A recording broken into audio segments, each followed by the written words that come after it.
Picture this, you want to buy an Airbnb in Prague and you're standing here wondering, where do I even start? Which neighborhood? How big should the apartment be? What about taxes? Who's going to manage this thing when I'm not here? Well, you're in luck. My name is Robin Petrasek, I'm the founder of Expats Finance, and today I'm going to walk you through everything you need to know about buying an Airbnb investment in Prague, step by step with real examples, real numbers and real locations. By the end of this video, you will know exactly what to buy, where to buy it, how much you can expect to make, and what hoops you'll need to jump through to stay legal. Because yes, there are rules, quite a few actually. And let's start walking. I'll show you what I mean. Step 1. Choosing the right location. First question, where should you buy? Location determines about 70% of your Airbnb success, so let's do this right. Look around us here near Wenceslas Square, Charles Bridge and Old Town Square. Tourists are everywhere, right? That's not an accident. This is Prague 1, the golden triangle of short-term rentals. But let's talk numbers, because lots of tourists doesn't pay your mortgage. In Prague 1, you're looking at 80% occupancy rate and average daily rates around $120 per night. That's roughly 3,000 Czech crowns. Not bad for a night's work. But here's what's interesting. Those buildings behind me, just in this street, there should be more than 8 lockboxes. That means 8 different Airbnb apartments competing for the same guests. Competition is real, but demand is stronger. Prague currently has about 8,250 active Airbnb listings, and over 77% of guests are international. That's a lot of people looking for places to stay. Now, if Prague 1 feels too expensive or too competitive, Prague 2 gives you 75% occupancy at $100 per night. Still profitable, but you're trading some income for lower entry costs. Prague 3 and beyond, you're looking at 65% occupancy and $70 to $85 per night. Doable, but you better have a good reason to go that far. My rule of thumb, if you can't afford Prague 1, buy Prague 1. If you can't, buy the closest thing to Prague 1. Good place, for example, is Husitská Street, just the beginning of Žižkov or close to Karlín. Step 2. Size and property type. This leads us to another question. Big apartment or small apartment? Here's where most people get it completely wrong. The conventional wisdom says bigger is better, but the Prague Airbnb market tells a different story. After analyzing hundreds of properties with my expert partner who manages over 80 units, here's what the numbers actually show. Studios and one-bedrooms, what we call 1KK or 2KK, are fighting an uphill battle. You're competing against new hotels, and honestly, hotels are pretty good at the small space game. Your yield will hit around 3 to 5%, which is barely better than long-term rentals. The only exception is if you are in the absolute heart of Prague, one where location can overcome the size disadvantage. But here's where it gets more interesting. 3-bedroom and 4-bedroom apartments, 3KK and 4KK, suddenly you're in a different league. Hotels can't compete with space for families or small groups. The yield jumps to 4 to 6% because you're offering something unique. Families will pay premium rates to stay together rather than book multiple hotel rooms. Now, if you really want to play the big league, 5- and 6-bedroom properties are where the magic happens. We're talking 6 to 8% yields, and here's why. These properties are incredibly rare on short-term rental platforms, large groups, and we're not just talking stag parties. Think family reunions, corporate retreats, friend groups will pay significantly more to stay together. Because of the scarcity, you don't even need to be perfectly central. A beautiful 6KK in Prague 2 or 3 will outperform a tiny studio in Prague 1. But size is only part of the equation. What really separates profitable properties from struggling ones comes down to 4 key factors. First, decoration and uniqueness. Prague is full of generic white-walled apartments with IKEA furniture. If you stand out with thoughtful design or an exceptional view, you'll capture bookings that would otherwise go to competitors. In general, premium furniture can add up to 20% to the price. Second, facility matters. Everyone talks about jacuzzis and saunas, but quality coffee machine and proper TV often boosts performance just as much. It's about understanding that business travelers care about different things than families. Think about who's your target group. Third, services that seem small but make huge differences. Welcome gifts, seamless self-check-ins, luggage storages, these touches increase repeat bookings and positive reviews, which directly impact your search ranking. But here's what can kill your investment: location mistakes. If you're more than 3 kilometers from Old Town Square, you're fighting a hard battle. Busy streets, poor public transports, ugly building exteriors, these factors compound quickly. And poor facilities like insufficient hot water or heating issues will gradually destroy your performance over time through ratings. Here is the premium pricing strategies. Castle views adding 25%, river views another 20%. These only work if you're already in prime territory. A luxury flat in Prague 3 doesn't command much premium over a nice standard apartment. But within Prague 1, those numbers absolutely hold true. Step 3. Understanding costs and fees. Now let's talk about money. Real money, not Instagram fantasy numbers. To buy an apartment in Prague 1, you're looking at 8 to 15 million crowns in our example. That's roughly 190,000 Czech crowns per square meter and up. For context, the average Czech salary is about 46,500 crowns per month gross, so we're not exactly in affordable housing territory. On top of the purchase price, add around 50,000 in total transaction costs. That covers notary and legal fees. VAT is already included in the listing price if there is any VAT, so no surprises there. But here's what you really need to budget for: furnishing and renovations, anywhere from 500 to 1.5 million crowns, depending on how much you want to change. Because trust me, you'll need to make this place livable. That is, unless you, of course, buy already after renovation.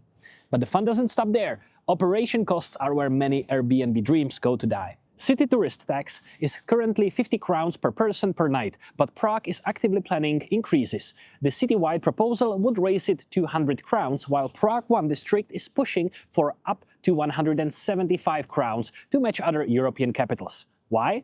Because cities across Europe are discovering that tourism brings also costs, and someone has to pay for them. Property management will run you 8 to 25% of your gross revenues, unless you want to personally change bed sheets at midnight when guests check in late, which you don't. Cleaning costs 800 to 2,500 crowns per turnover. Multiply that by however many times you flip the apartment per month. Utilities run about 3 to 5,000 crowns monthly.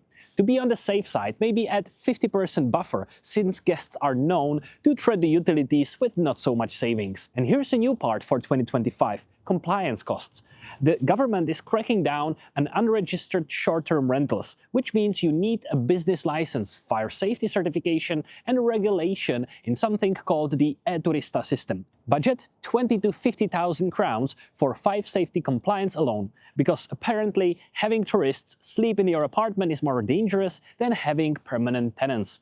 Bureaucracy is a wonderful thing. No, but seriously, drunken tourists are more likely to set the place on fire, which might sound crazy, but I know one Airbnb landlord who experienced just this. Luckily, if guests do some damage, very often Airbnb steps in with their insurance program. Do not rely on it though. The building behind me is Old New Town Hall in Newtown, which brings me to taxes and banking. So in step 4, let's talk about 2 things that make grown investors cry: taxes and bank loans. The Czech tax system in 2025 is actually pretty straightforward. You will pay 15% on rental income up to 1.67 million crowns annually, then 23% on anything above that. Here is what most people used to do wrong. They claimed the Airbnb income as regular rental income, which is paragraph 9 for those interested, attachment number 2 of your tax return. But according to authorities, Airbnb is a form of business income, requiring you to have a trade license and paying health and social contributions. This makes it more expensive, as you need to pay extra health and social contributions to the system. On the bright side, you can claim automatically 60% expenses from your income, thus taxing only 40% of your turnovers. Or you can go wild and track real expenses if you like paperwork. Or of course have a good accountant. If you make over 2 million crowns annually, you will need to register for VAT. Congratulations, you're now running a proper business with proper business paperwork. And can you get a mortgage, you ask me? The short answer is yes, but according to mortgage contracts, the property you buy should not be used for businesses. And Airbnb is technically a business of yours. In theory, actually in practice, this is breaking the bank's clause in their pledge contract, where properties are purchased for residential, not business purposes. Hold on, does it mean that I cannot use a mortgage at all? Well, to be honest, this is a bit of a gray zone, and most people do not simply care about this part. Banks also, as the mortgage is being repaid, pretend that they do not know anything about Airbnb as long as the money is floating back their way. But don't you dare to set the place on fire by the guests, or even worse, tell the banker, you know what, my Airbnb property is not doing very well, can you pause repayments for me for a while? Your Airbnb what? Would be the answer from the bank. As I say, this is typical example of gray zone, where in practice this is being used, but it is against the mortgage contracts. Do bank care? Not really, or at least to my best understanding, but I am definitely not encouraging you to break the bank's contracts. I like my license as mortgage advisor, and I do not intend it to lose it within this video. If you want a quick math, on today's market conditions, for each 1 million crown borrowed, you're repaying back 5,000 crowns over 30 years. If you need 8 million from the bank, this is 40,000 per month. Step 5. Management and operations. Here is where theory meets reality. Someone has to actually run this thing. You have 3 options: DIY, semi-professional, or full-service management. DIY means you handle everything: guests, communication, key exchanges, cleaning coordination, problem-solving at 2 a.m. when the Wi-Fi stops working, 0 management fees, maximum headache. Semi-professional management runs 8 to 15% of revenue. They handle guest communication and coordinate cleaning, but you're still involved in major decisions and problems. Or if you want to lose friends, ask some of them to help you with the management, check-ins, and everything else. Maybe it will work and you will save money. Or not. Full-service management costs 20 to 25%, but they handle everything: keys, cleaning, guest issues, maintenance, even stocking toilet paper, and reviews.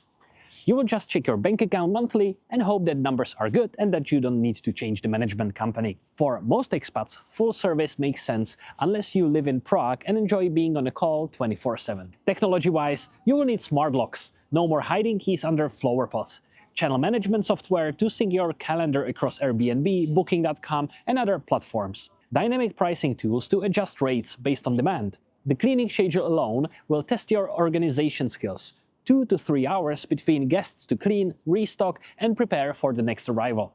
During the busy season, that's the logistical nightmare. And guest communication? Czechs aren't exactly known for their customer service culture, but it's getting better, so make sure your management company understands that foreign guests expect responses within hours, not days. Real-world example and ROI. Let me share one recent case of a flat my colleague is selling now in Prague 3, Bořivojova, close to Prague 1 and Hlavní nádraží. By the time of airing this video, it will most likely be already sold, so don't you think I'm trying to sell this flat. Anyway, this flat is being used for Airbnb, so we have all the real numbers, and let me share. Sales price is 7.3 million Czech crowns, and you will need about 50,000 for some minor upgrades of furnishing. This property is being rented for 54,000 on average monthly. This is what guests pay. Sounds great, right? 8.8% ROI. But wait. Airbnb takes their commission and you'll get 46 to your bank account. Cleaning and management costs another 13,000 Czech crowns monthly. Utilities cost 6,000 monthly. And you will get home before taxation 27,000 Czech crowns. This is about 4.4% ROI. But before taxation, to be a good citizen, you need to tax the income and pay health and socials. But that depends on your other earnings, so I'm not able to quantify exactly. I think it is fair to estimate that after all the costs, it will be around 3 to 3.5% net ROI. Quite a change, right? Of course, other properties will have different numbers, but when doing the calculations, do not just take what you think is on the website as an estimated rent, and voila, this is my profit. There are also costs. Step 7, regulatory changes. And here's the new part for 2025 that's going to separate the serious investors from the weekend warriors: compliance costs. The Czech government has decided that they're done with the Wild West approach to short-term rentals. Let me break down what getting legal actually means. First, the e-turista system. Think of it as the government's way of saying, we want to know exactly who's running what, where, and how much money they're making. Pilot phase starting August 2025, full registration required from January 2026, with enforcement beginning May 2026. Then every single short-term rental property needs to be registered in this new electronic system. You will get a unique registration number that must be displayed on every Airbnb listing, Booking.com ad, wherever you advertise. The registration process sounds simple enough. You provide your property address, apartment number, maximum number of guests, and the date you start taking bookings. But here's the catch: fail to register and you're looking at fines up to 100,000 crowns. Second, the business license.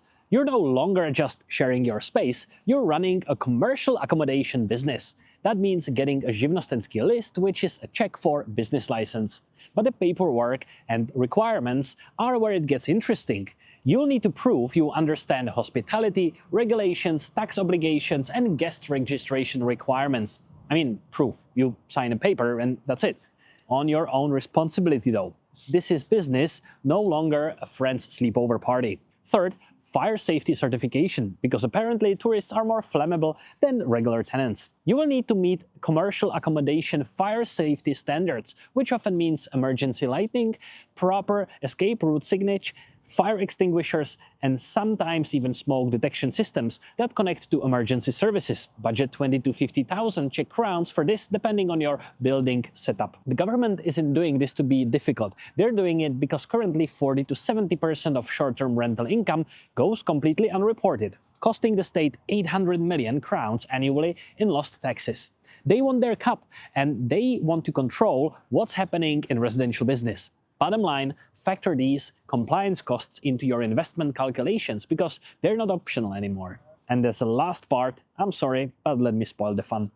Until now, you might be thinking, sounds good. I can be fully legal and operate a great business if I care. I will find my flat, make it into Airbnb, and make a lot of money, and I will pay taxes. What can go wrong? The building office can easily step on your dreams here. So far, what I explained seems to be the case, but then another regulation came in. Actually, quite a while ago, I believe since 2021, it reads something like this. If you use a flat for Airbnb, it should be classified as accommodation unit, not as a flat. This means that if you buy a flat in order to be 100% legal, you should recall out, which is impossible if you have a mortgage on it, of course, because the bank will never agree. And you need a 100% agreement from the people in the building. This is another example of the so-called gray zone. Lawyers are still arguing whether this regulation is legal or not, but long story short, it seems like the building office can make your life very much harder by imposing sanctions for up to 500 or 1 million Czech crowns. Your next steps. So, is Airbnb still the best investment in Prague? For the prepared and with own cash, maybe yes. For the unprepared, it's about to get very expensive very quickly. The Wild West days are over. This is now a professional business requiring a professional approach, professional management, and professional compliance. But the fundamentals remain strong. Prague attracts 8 million tourists annually. Short-term rental demands continues growing, property values keeps appreciating, and 8% annual return on Airbnb beats most alternatives. But hold on, that's gross. It's not so profitable, is it? Maybe. Your action plan is: first, determine your budget and financing option. Second, choose a location based on your target guests and budget, business travelers, tourists, large groups, or extended stay visitors. Third, find a professional management partner who understands the new regulations. Fourth, prepare your compliance plan before you buy. And fifth, execute and optimize. Start with one property, learn the system, then consider scaling. One final thought, this isn't just about buying an apartment and putting it on Airbnb. You're entering the hospitality business in one of Europe's most beautiful cities. Do it right, and you will create value for yourself and a great experience for your guests. Do it wrong, and you will join the ranks of investors wondering why their passive incomes feels more like a part-time jobs with occasional 2 a.m. emergencies. And you will spoil the nice living of other people living in the neighborhood. If you need help with financing, detailed ROI calculations, or navigating Czech bureaucracy, this is exactly what we do at Expats Finance. Links are in the description, along with complete breakdown of the example I mentioned earlier.